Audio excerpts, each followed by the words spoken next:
咁樣我哋今日咧就開始我哋今日要學嘅新嘅內容，又要向前進步啦。可以啊，開玩笑。累咧就關閉啊，當然就係咁樣，可以調整嘅。剛開始你會累，以後咧你可能會覺得唔會累啦，定住啦，各種奇妙嘅覺受會出現。好啦，我亦都提醒大家，就係我哋之前學嘅無我瑜伽、無念瑜伽、阿音瑜伽、形神瑜伽咧，大家都係可以咧把信息發送到西雅圖求搖灌頂嘅。呢四個加喺一齊咧，就等於咧哈利亞瑜伽。所以啊，呢四個有求灌頂咧，哈利亞瑜伽咧就係自然係可以收啦。OK， 好，咁我哋咧嚟學習今日嘅內容，請睇 PPT 嘅分享。今日我哋係學習嘅第55課，入定嘅口訣第14啦。點解要學咁多入定嘅口訣心要呢？就係希望大家能夠咧不斷咁樣進步，而且咧當你咧學好多心要口訣嘅時候咧，你自然會把呢啲嘅口訣心要啊連接咗喺一齊，揾到佢哋相通之處，會發現原來只係咧角度用詞唔同，其實都係相通㗎。當你達到咁樣嘅觀點，咁樣嘅學習嘅狀態嘅時候咧，咁樣嘅理解深度嘅時候咧，就好好啦，有咗自己嘅體悟。好，今日我哋要學習嘅係師尊嘅文集，來自佛國嘅語言中嘅一篇關於入定嘅心要口訣。師尊呢係咁樣寫啦。一般嚟講咧，入定係真係好難，好唔容易。而師尊嘅口訣係意念，世上一切都係無常嘅。再嚟咧，我根本係唔存在，甚至係無生嘅。一切無生，不僅係自己無生，一切亦都係無生。所以世上一切係一場大幻。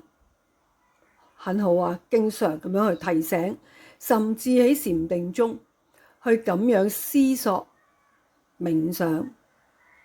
呢個時候咧，師尊寫，想一想呢個妄念嘅雜思，就自自然然咧減少啦，就會一直咧達到咧燈清嘅狀態。所以咧，當你察覺到自己嘅禪定妄念紛飛，今日思緒不寧，事情好多嘅時候咧，可以啊憶念起師尊呢篇文章中嘅口訣，先想你憂慮嘅呢啲事其實係無常，甚至自己係唔存在。呢個唔係就係無我瑜伽啦咩？所以你睇，其實都係相同㗎。再深一步，係無生，根本係沒有存在，包括世上萬事萬物，最後一切大幻。咁樣嘅時候，你嘅焦慮、你嘅擔心、你嘅壓力，會自自然然咁樣減少。最後達到燈清，呢個係師父嘅口訣。再嚟咧，我哋再睇達摩祖師嘅口訣，佢有4句話，非常嘅精彩，亦都非常嘅有名。第一句係外釋諸緣，就係釋掉外面所有嘅事情。一切嘅外緣都把佢平息掉，都把佢消融掉。亦都就係上面所講嘅一切嘅無常，一切嘅大幻，所以我願一切消失啦。